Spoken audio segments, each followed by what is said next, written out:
तर आपण सुरू करूया.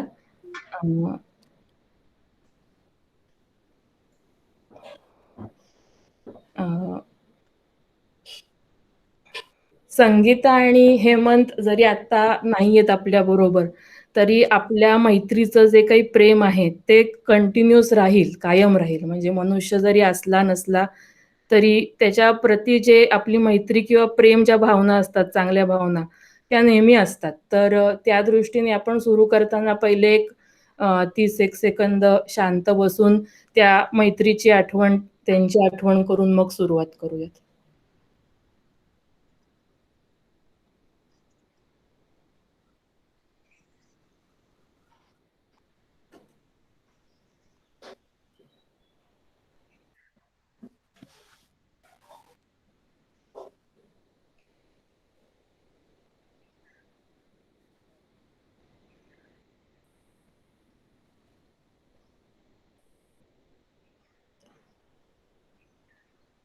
खरं अजूनही खूप कठीण जातंय, पण आपण सुरू करूयात हे आणि हे करूयात. तर सुरुवात करताना मी एक प्रेझेंटेशन केलंय छोटंसं, ते शेअर करते. अ, आदी शंकराचार्यांनी केलेलं निर्वाण षटकम म्हणून एक अष्टक आहे. त्याच्यामध्ये त्यांनी खऱ्या मीचं नेचर काय असतं, हू आय एम, म्हणजे बेसिकली आदी शंकराचार्य जेव्हा 8 वर्षाचे होते, तेव्हा ते नर्मदेच्या काठी फिरत होते, गुरुच्या शोधात होते आणि तेव्हा त्यांचे भगवत पादाचार्य त्यांना गुरु त्यांचे भेटले. तेव्हा त्यांनी विचारलं, तू कोण आहेस? तेव्हा त्यांनी एका स्तोत्राची निर्मिती केली. ती खूप सिमिलर आहे ह्याच्या निर्वाण षटकमची. पण त्याच्यानंतर साधना करून 32व्या वर्षी हे गेलेही, पण जेव्हा साधना सुरू झाली आणि त्यांना आत्मसाक्षात्कार झाला आणि त्यावेळेला गुरूंनी विचारलं, की आता तू कोण आहेस? तेव्हा त्यांच्या तोंडून उत्तर देताना जे स्तोत्र स्फुरलं, म्हणजे ज्यांना ऑलरेडी आत्मसाक्षात्कार झालाय आणि स्वतःचं खरं स्वरूप काय किंवा कुठल्याही मनुष्याचं स्वतःचं हे त्या ज्यांना कळतं ते आत्मसाक्षात्कार आहे. तर ते त्यांना कळलं होतं. तर त्यांनी ते मी म्हणजे काय हे त्यांनी त्या निर्वाण षटकात सांगितलेलं आहे. तर आपण ते समजून घेऊयात, कारण आपल्यापैकी तर म्हणजे अजून कोणी तेवढं पोहोचलेलं नाही आत्मसाक्षात्कारपर्यंत. पण ज्यांनी ते जाणले संत लगेच, मग ते हे असू देत, ज्ञानेश्वर असू देत, रामदास स्वामी असू देत, तुकाराम असू देत किंवा शंकराचार्य असू देत, की जे पोचले होते त्यांचं आपण समजून घेऊयात. आणि मग मेडिटेशनमध्ये, बुद्धिझममध्ये बुद्धांनी पण अतिशय सेम कन्सेप्ट सांगितलाय जो शंकराचार्यांनी सांगितला होता. तर तो एकदम थोडक्यात हे करूयात आणि मग तो मेडिटेशनमध्ये प्रत्यक्ष अनुभवण्याचा प्रयत्न करूयात. आणि मग नंतर थांबूयात. Total it should be fast, पण आपण बघूयात कसं होतंय. मी शेअर करते प्रेझेंटेशन. विंडो शेअर करते.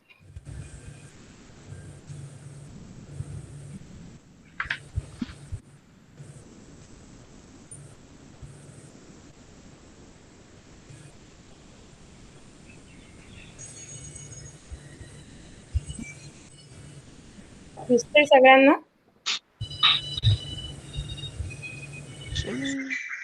दिसतंय का सगळ्यांना स्लाइड्स? नाही स्लाइड्स नाही दिसत नाही, आहे. ऍक्च्युली शेअर नाही झालंय स्क्रीन. ओके ओके, थांब परत बघते.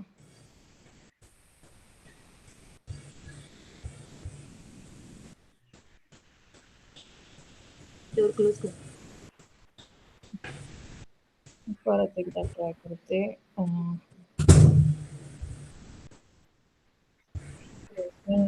Your entire screen.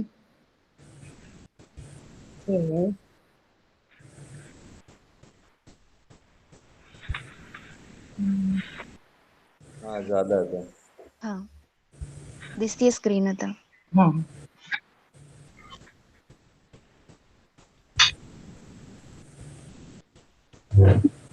ओके, आता दिसतंय. मग हे प्ले करू? हो हो. निर्वाण षटकम आणि नो सेल्फ मेडिटेशन. तर हे जे निर्वाण षटकम आहे ह्याच्यात 6 कडवी आहेत. अतिशय छोटंसं आहे, पण अतिशय छान आहे. की तू कोण आहेस ते सांगताना त्यांनी म्हणजे असं केलं, की मी पहिले कोण नाहीये ते सांगतो, म्हणजे जे उरेल ते मी आहे.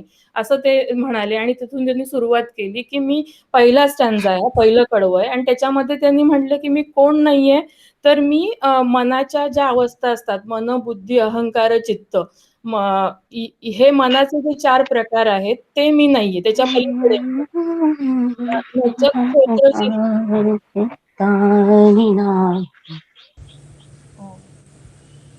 नचक श्रोत्र जिव्हे नचक घ्राण नेत्रे, म्हणजे 5 जी ज्ञानेंद्रिय जी आहेत आपली, कान, नाक, जीभ, त्वचा, तर ते फक्त मी तेवढं पण नाही, मी त्याच्या पलीकडे आहे. न च व्योम भूमीर न तेजो न वायू, म्हणजे 5 पंचतत्व जी आहेत, वायू, आकाश, जमीन, हवा, अग्नी, मी त्याच्या पलीकडे आहे. मग मी कोण आहे, तर चिदानंद रूप शिवोहम शिव, मी मुक्त आहे, मी आनंद रूप आहे, मी शिव आहे. हे पहिल्या स्टॅन्झात सांगितलं. दुसऱ्या स्टॅन्झामध्ये त्यांनी फॉल्स आयडेंटिफिकेशन जे बॉडी पार्ट्स बरोबर असतं वेगवेगळ्या, ते ते मी नाही असं सांगितलं. म्हणजे नच प्राण संज्ञो न वैपंच वायू, म्हणजे पंचप्राण जे आहेत, जे मानले जातात, म्हणजे आयुर्वेदामध्ये पण आहे त्यांचा उल्लेख, की प्राण, अपान, व्यान, समान, उदान. तर हे 5 वायूंना 5 कार्य आहेत. म्हणजे आपण जो श्वासोच्छ्वास घेतो प्राण, तर तो प्राण हा आपल्या थॉट्स प्रोसेसशी रिलेटेड असतो. अपान आपल्या एक्सक्रिशनशी रिलेटेड असतो. समान डायजेशन सिस्टीमशी रिलेटेड असतो. व्यान सर्क्युलेशन सिस्टीमशी रिलेटेड असतो. आणि उदान हा जेव्हा मृत्यू होतो तेव्हा आपला जीवात्मा शरीरातून बाहेर पडायला ते उदान वायू असतो. तर माझं खरं स्वरूप या 5ही प्राणांच्या पलीकडे आहे. नवा सप्त धातुर नवा पंचकोश, शरीरामध्ये आपल्या अध्यात्म, म्हणजे ह्याच्यात वैदिक याच्यामध्ये शरीराचे वेगवेगळे भाग केलेले आहेत. त्याच्यामध्ये पंचवायू झाले. सप्तधातूमध्ये काय काय येतं, तर bone marrow, bone, fat, flesh, कोणतरी हे करते का, ऍडमिट करायला पाहिजे. I don't know how to do that. तुझ्या स्क्रीनवरती खाली छोटासा मेसेज असेल बघ. नाही दिसत आहे का, परत वाजलं तर बघते. ओके. सप्तधातू म्हणजे marrow, bone, fat, flesh, blood, inner skin, outer skin, हे 5 सप्तधातू. मी त्याच्याही पलीकडे. पंचकोश म्हणजे आपल्याकडे शरीराला पंचकोश धरले जातात. त्याच्यामध्ये सूक्ष्म शरीर आलं, स्थूल शरीर आलं आणि कारण शरीर आलं. बाहेरचा सगळा जो आपला जो दिसतो बॉडी जो आहे, तो अन्नमय कोश. अन्नमय कोश, त्याच्यानंतर त्याच्या आतमध्ये असतो तो प्राणमय कोश, जे श्वसनाचे प्रकार, 5 वायू वगैरे चालतात. आणि त्याच्यामध्ये जर बिघाड आला तर त्याचा परिणाम शरीरावरही होत असतो. त्याच्या आतला असतो तो मनोमय कोश. इथे सगळ्या भावना, मनातले विचार, हे सगळं तिथे असतं. आणि त्याचाही सायकोलॉजीचाही रिलेटेड खूप शरीरावर होत असतो. त्याच्या आतमध्ये असतो विज्ञानमय कोश, आणि त्याच्या आतमध्ये असतो आनंदमय कोश. आनंदमय कोश आणि विज्ञान कोश हे आपल्या कारण शरीराचे भाग धरले जातात. कारण शरीर म्हणजे जीव आणि आत्मा, की ज्याच्यामध्ये जीव भोगतो आणि आत्मा. तर हे कारण शरीर, ह्या 5ही कोशांच्या पलीकडे माझं खरं स्वरूप आहे. अजून त्यांनी बाकीच्या शरीर भागाशी केलंय. न वाक पाणी पादम न चोपस्त पायू, म्हणजे 2 हात, म्यूटवर ठेवता का, म्हणजे थोडा डिस्टर्बन्स नाही येणार. मी कर्मेंद्रियाच्या पलीकडे पण आहे, म्हणजे 2 हात, 2 पाय आणि एक्सक्रिशन ऑर्गन्स त्याच्या, आणि जीभ याच्याही पलीकडे माझं खरं स्वरूप आहे. तर खरं स्वरूप काय आहे, तर चिदानंद रूप शिवोहम, मी मुक्त आहे, मला कुठलं बंधन नाही, मी आनंद रूप आहे आणि मी नित्य स्वरूप आहे, मी शिव आहे. खरं स्वरूप माझं शिव आहे. आणि हे माझं म्हणजे शंकराचार्यांनी त्यांचं म्हटलंय, पण हे प्रत्येकाला लागू होतं, फक्त आपल्याला मायेमुळे ते कळत नाही. त्याच्यानंतर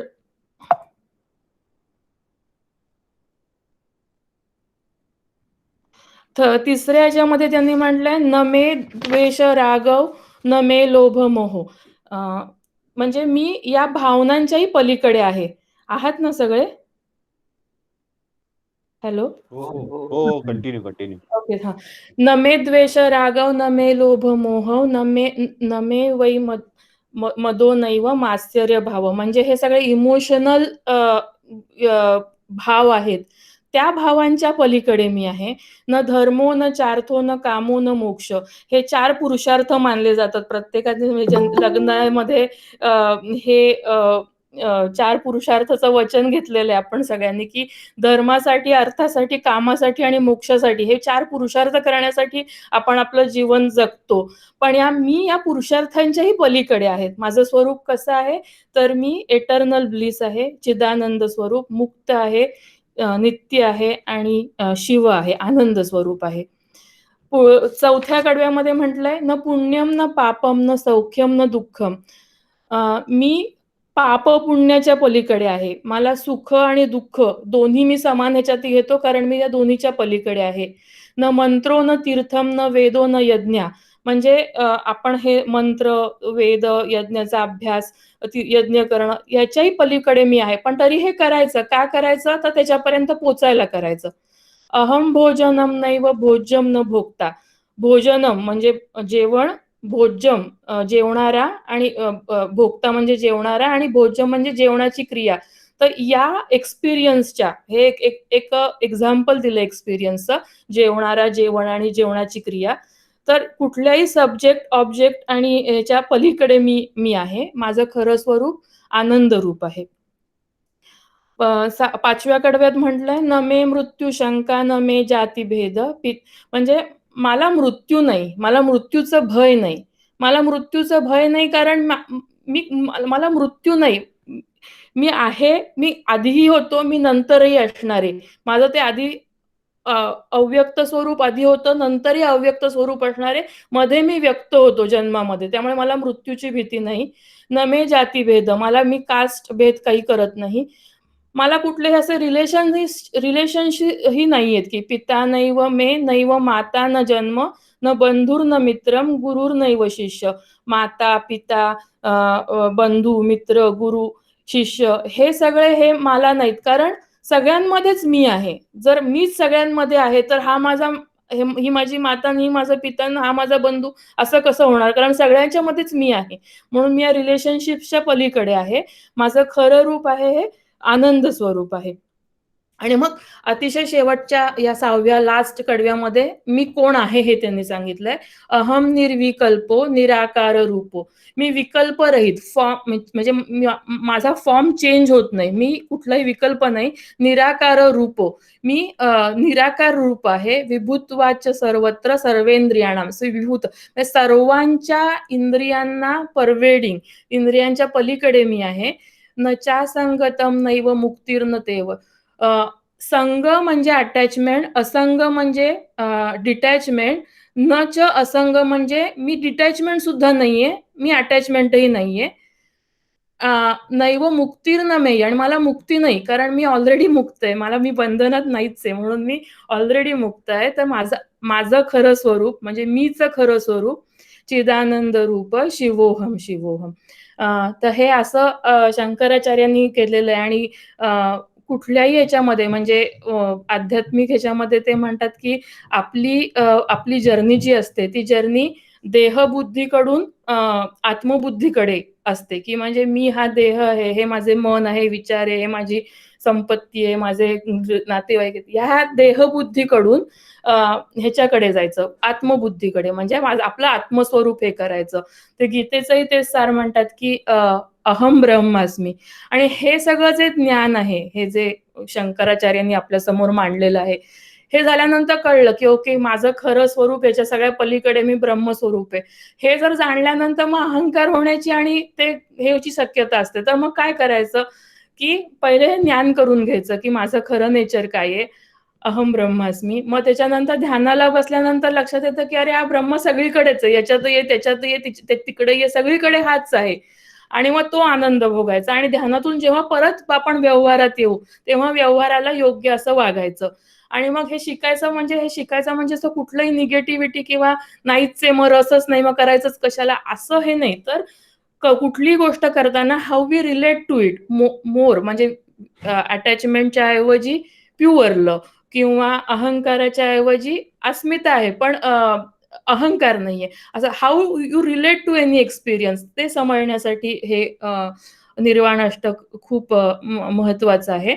आणि सेम या कन्सेप्टशी रिलेटेड बुद्धिझम मध्ये एक कन्सेप्ट आहे, त्याचं नाव आहे अन्नता.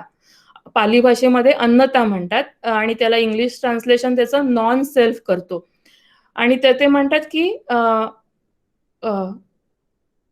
Non self, that there is no unchanging permanent self in phenomenon. म्हणजे सगळ्या गोष्टी होतात त्याच्यामध्ये आपण प्रत्येक आपल्याला वाटत असतं की दिस इज, हे मी करतोय, हे माझं आहे. पण असं जर बघायला गेलं तर सॉलिड असं फिक्स मी असं कुठे नाहीये. हे आपलं ही आपली एक प्रकारची माया आहे किंवा आपला एक प्रकारचा हे आहे. हा कन्सेप्ट बुद्धिझम मध्ये पण आहे. बुद्धिझम मध्ये आणखीन 3 महत्वाचे आहेत की दुःख म्हणजे जन्म झालेल्या माणसाला मृत्यू आहे, दुःख is a part, suffering is a part of life. अन्निका म्हणजे impermanence, excuse me, whatever arises will stay there for some time and then it will go away. हा इम्परमनन्सचा एक कन्सेप्ट आहे. आणि तिसरा हा कन्सेप्ट आपण जो बघितला की नॉन सेल्फचा, की there is no any permanent और fix self behind phenomenon that we experience. मी आता हा कन्सेप्ट जो मी तुम्हाला सांगितला तो अगदी थोडक्यात मी सांगते, तो जरा समजायला थोडं जास्ती एक्सप्लेनेशन लागेल. मी डिटेलमध्ये आता जात नाही कारण आपल्याला अजून थोडं मेडिटेशन करायचंय, पण मी अगदी ब्रीफ मध्ये सांगते थोडंसं समजायला म्हणून. की असं मानलं जातं की 5 ऍग्रिगेट्स, कुठल्याही बॉडीमध्ये 5 ऍग्रिगेट्स आहेत. त्याचा 5 ऍग्रिगेट्सची नावं अशी आहेत: फॉर्म म्हणजे बॉडीली फॉर्म्स, कान, नाक, डोळे वगैरे. सेन्सेशन म्हणजे जेव्हा कुठलंही स्टिम्युलस आतमध्ये येतं, बॉडीमध्ये येतं, तेव्हा there are certain sensation in the body. After that there is a perception. Perception means how we receive it, how we put words, language on it, perception. Then volition is any kind of mental activity, मध्ये thinking असेल, इमॅजिनिंग असेल, planning असेल, comparing असेल, what ever, volition. आणि consciousness is a bag that contains all this 5 things. तर प्रत्येक जण आपण या 5 गोष्टींनी बनलेला आहे. इथे मी थोडंसं जरा डिटेलमध्ये लिहिलंय की फॉर्म म्हणजे काय, सेन्सेशन म्हणजे काय. सेन्सेशन म्हणजे स्टिम्युलस, जे बॉडी सेन्स फॅकल्टीज तो आत येतात ते 3 प्रकारचे असतात. काही चांगले प्लेझंट असतात जे आपल्याला आवडतात, अनप्लेझंट असतात जे आपल्याला आवडत नाहीत, न्यूट्रल असतात त्याच्यावर पण आपण बरेच वेळा इग्नोर करतो.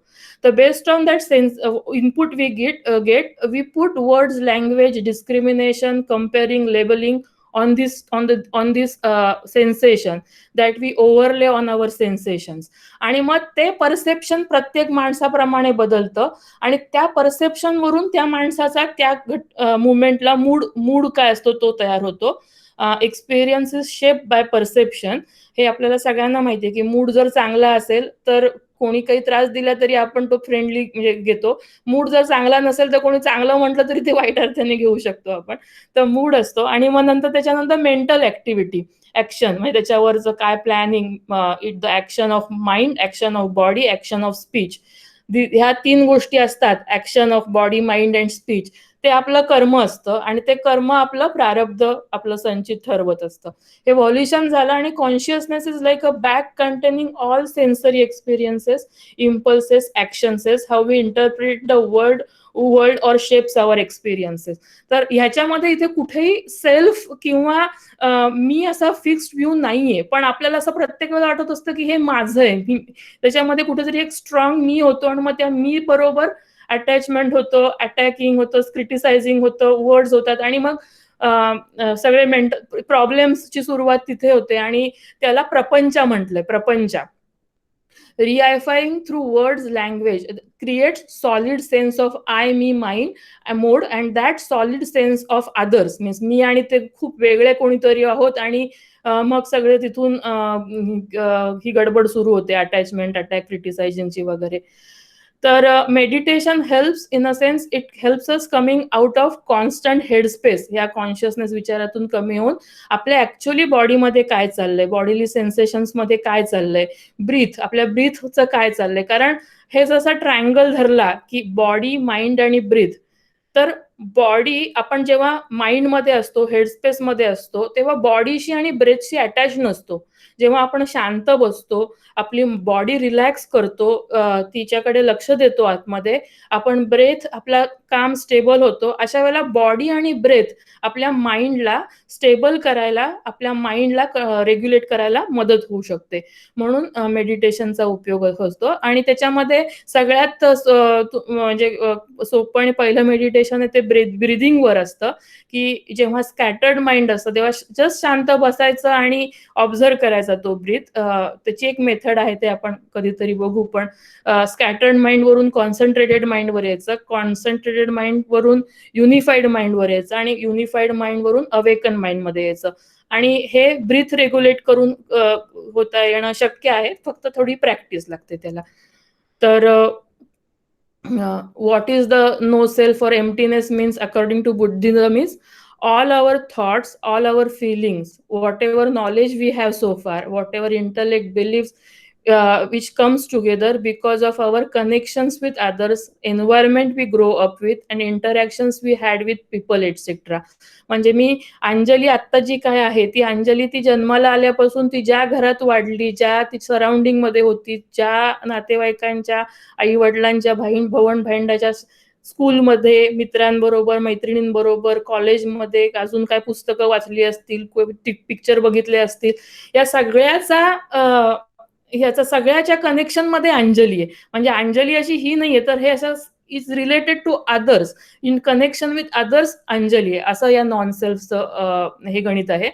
We exist because of everyone else. We all are intrinsically, epidemiologically, structurally connected with each other. आणि हे आपण बघितलं एपिडेमिओलॉजिकली, की चायनाच्या एका भागात कुठे तो वुहानमध्ये निघालेला कोरोना अख्ख्या जगभर पसरू शकतो. हर्ड इम्युनिटी म्हणजे ते व्हॅक्सिनच्या मागे लागायचं, की 70% लोकांनी व्हॅक्सिन घेतली तर ते सगळ्यांना इम्युनिटी तिची आपोआप डेव्हलप होईल. We are epidemiologically connected, definitely intrinsically connected, आपल्या याच्यात सांगितलेलं आहे, आणि स्ट्रक्चरली ऑल्सो कनेक्टेड. एम्प्टीनेस और नो सेल्फ मीन्स रिलेशनशिप और connections. Example I just share. आणि wisdom that arises from direct perception of this interconnection is compassion. म्हणजे मी जर कोण आहे ते कळलं, तर जर मी दुःखात असेल तर I will go and help, not to fix the problem, but just because I am in pain. Same with the other. I will compassion have inside, I will have compassion outside. तर असा हा non सेल्फचा concept आहे. आणि इथे हे presentation मी थांबवते आणि आपण स्टॉप शेअरिंग. ओके. आणि आता आपण मेडिटेशनला सुरुवात करूयात. एक 15 मिनिटाचं मेडिटेशन आहे. तर सुरुवात करायची.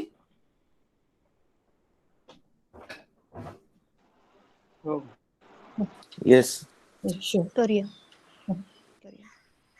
तर सगळ्यांनी रिलॅक्स आणि कम्फर्टेबल पोझिशन मध्ये बसा. मांडी घालून बसा किंवा चेअरवर, कोचवर बसलेला असाल तर पाय जमिनीवर ठेवून, आणि ताठ पण म्हणजे स्ट्रेट पण नॉट स्टिफ, अशा प्रकारे पाठ पाहिजे, ईज पाहिजे बॉडीमध्ये. आणि तुम्ही डोळे बंद करू शकता किंवा अशी खालती डोळ्याची झाक घेऊ शकता 4-5 फूट अंतरावर. आणि डोळ्यामध्ये असे रिसिव्हिंग भाव पाहिजेत, नॉट असे searching anything, but just receiving what ever is in front of you असे पाहिजेत. किंवा मी नॉर्मली डोळे मिटून करते, तर मी डोळे मिटून गाईड करणार आहे. तर बसा शांतपणे आणि maybe you can take 2-3 deep breaths to come inside your body.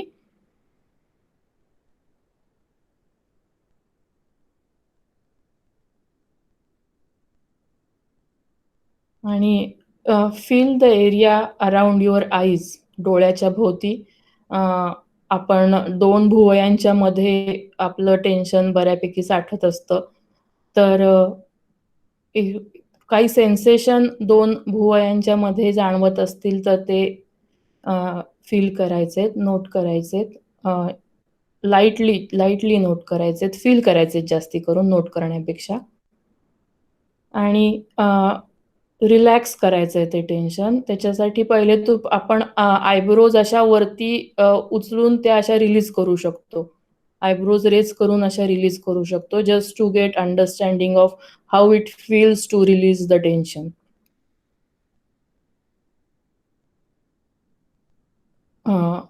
eyeballs, eyelashes, all the muscles around the eyes, सगळ्या रेस्ट करू द्यायच्यात, रिलॅक्स होऊ द्यायच्यात.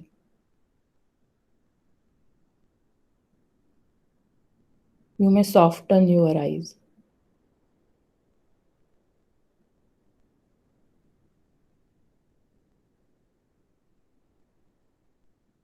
मानेमध्ये काही टेन्शन असेल, नॉट असेल तर ते फील करायचंय. मान जेंटली जरा सर्क्युलर अँड साइडवाईज हलवून तिथले मसल्स रिलॅक्स करायला मदत करायची.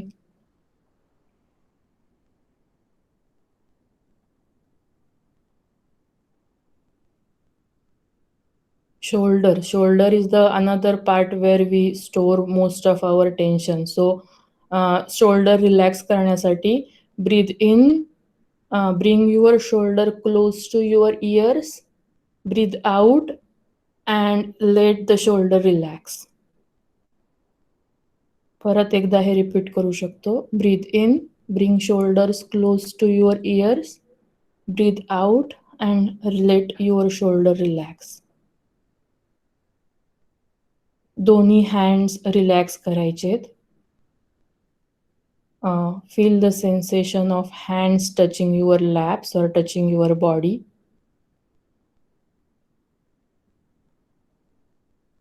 आणि मग आपला अवेअरनेस, अटेन्शन बेली एरियामध्ये न्यायचं आहे, आपल्या पोटाकडे. आपलं पोट हे तिसरं ऑर्गन असतं जिथे आपण टेन्शन साठवतो बऱ्यापैकी. Really feel anything that, any sensation that you feel in your Bailey.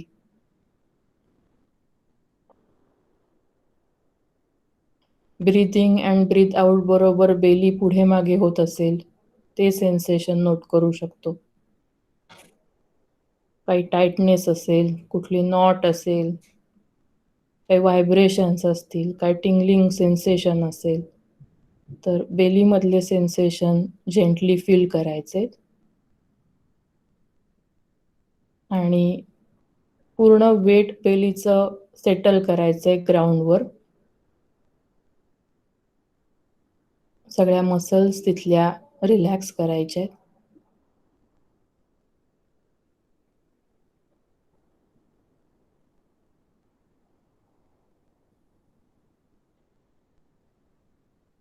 So आपले डोळे are resting, have softened, shoulders are relaxed, jaws are relaxed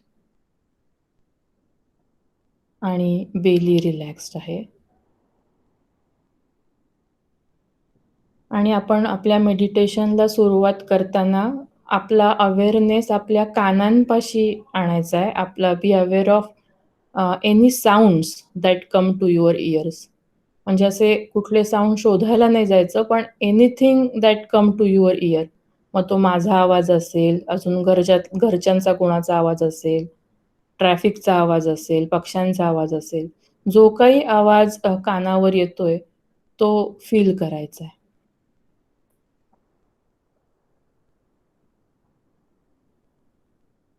आपण रिलॅक्स आहोत.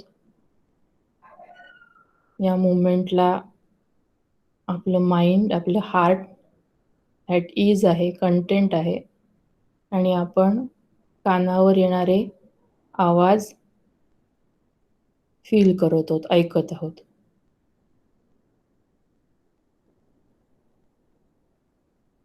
आणि असे आपण आवाज ऐकत असताना लक्षात येतं की ऐकण्याची जी क्रिया आहे ती खूप स्पॉन्टेनियस आहे. त्याच्यामध्ये एफर्टलेस आहे. असे विशेष प्रयत्न करायला लागत नाही. आवाज कानापाशी आला की तो स्पॉन्टेनियसली ऐकू येतो. मग ती घड्याळाची टिकटिक असेल, अजून कुठला आवाज असेल, खूप आवाज असेल किंवा अगदी कमी आवाज असेल, that doesn't matter. We are just being aware of sound that comes to our year.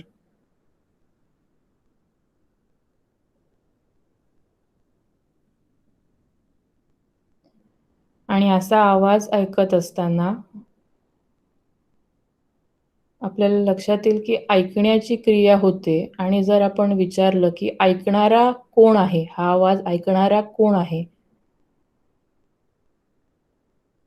तर असा कोणी सॉलिड किंवा फिक्स ऐकणारा आपल्याला सापडतोय का बघायचं, तर तसा सापडत नाही. म्हणजे ऐकण्याची क्रिया आहे, पण सॉलिड ऐकणारा असा कोणी नाहीये. ऐकण्याची क्रिया जरूर आहे. रादर ऐकण्याची क्रिया हेच ऐकणारं आहे. There is knowing, but if you try to find who is the knower behind this knowing, can you find someone, solid someone?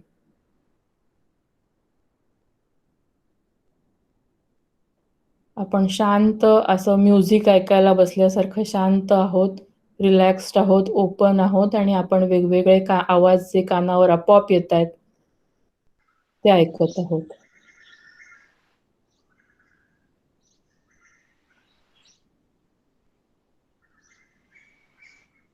हे आवाज ऐकत असताना if we ask question, who is the hearer behind this hearing? There is no one to found.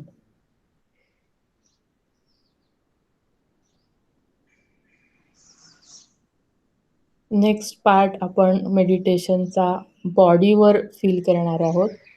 म्हणजे there is mistaken sense that body is me. So to understand that concept 2 भागात आपण हा करूयात. पहिले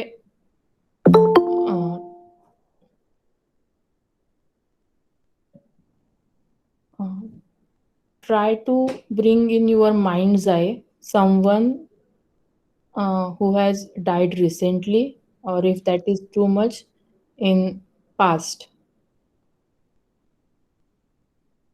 आणि आठवा की at the very end of their life, how was their situation?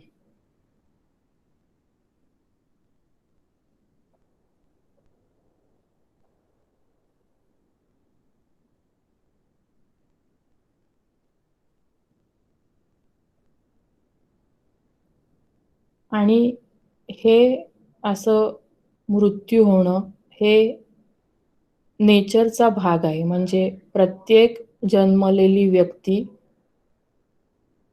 जन्म घेते. There is a process of aging, eventually decaying and death.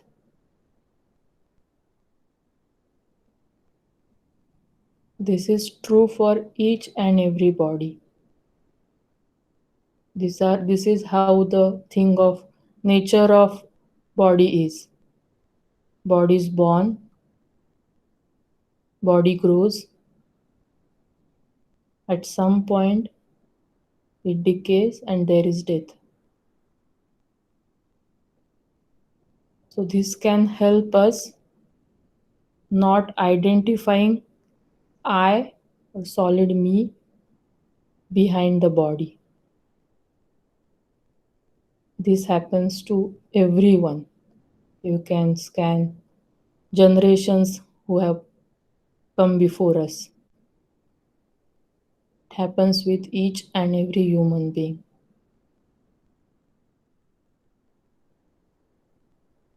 To understand this concept in another way, we are going to feel sensations in our body.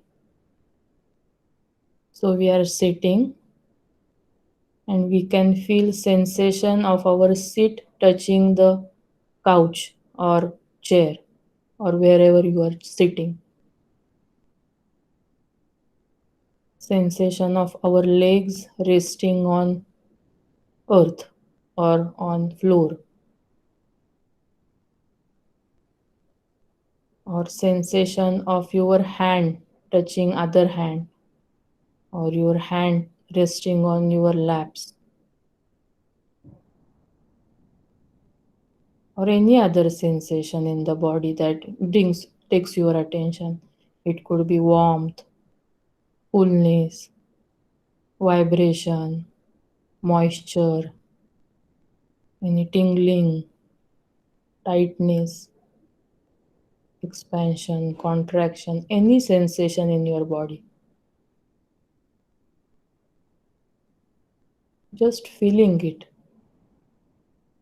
without putting words into them. If words and language comes, that's okay. We just put bracket on that and bring more interest towards feeling the sensations. So if you are touching both of your hands and there is a moisture, then that sensation of touch, that sensation of moisture is different from concept of hand, concept of finger, or concept of palm.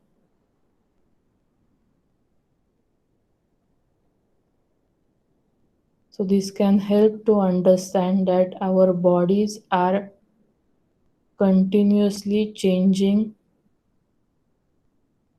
forms of energy in the form of sensations. आणि आपण आता last पार्टच्या मेडिटेशनकडे जातोय आणि या भागामध्ये आपण sounds ऐकणार नाही आहोत, आपण बॉडी करणार नाही आहोत, तर आपण आपलं जे स्ट्रॉंग आयडेंटिफिकेशन आपल्या माइंड बरोबर असतं, आपल्या इमोशन्स बरोबर असतं, त्याचा आपण स्टडी करणार आहोत, जास्ती करून विचारांबरोबर, थॉट्स बरोबर. सो रिलॅक्स बसा, soften your eyes, relax your shoulder, relax your belly, relax your whole body sitting. And for this movement, for this breath, you are completely safe. You are here. Don't need anything from outside for this movement.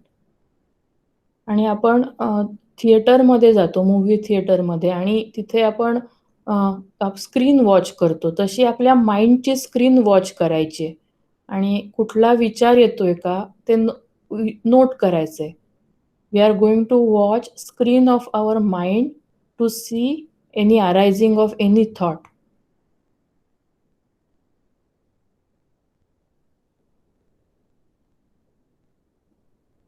बरेच वेळा विचार होऊन गेले की लक्षात येतं की अरे आपण विचार करत होतो. पण अतिशय रिलॅक्स बसा, शांतपणे, ओपनपणे, आणि स्क्रीन बघतो तशी माइंडची स्क्रीन बघा आणि काही विचार, जसा विचार येतो, can you see that or see that thought as it is arising.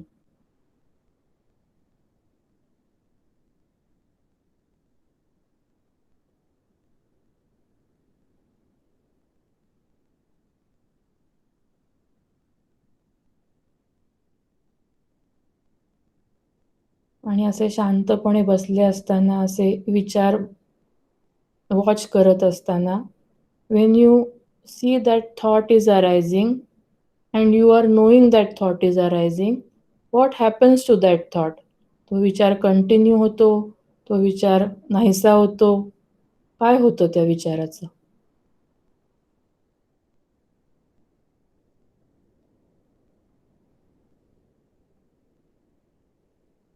आणि आपण असे शांतपणे बसलोय,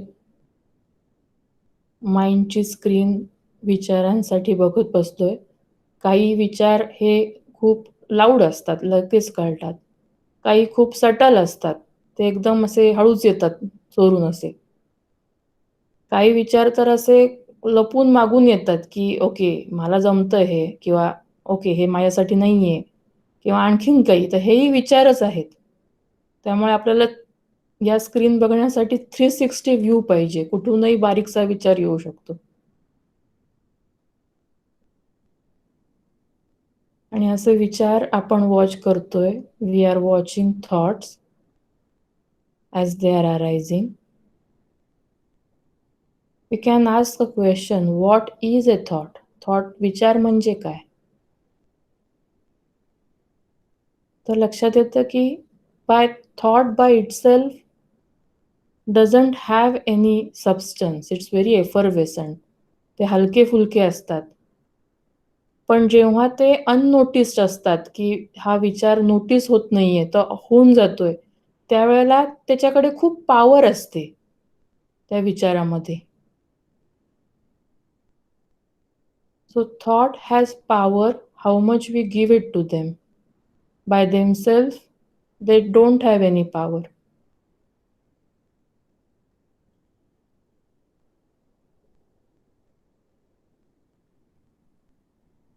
आणि लेट गो करा प्रॅक्टिस.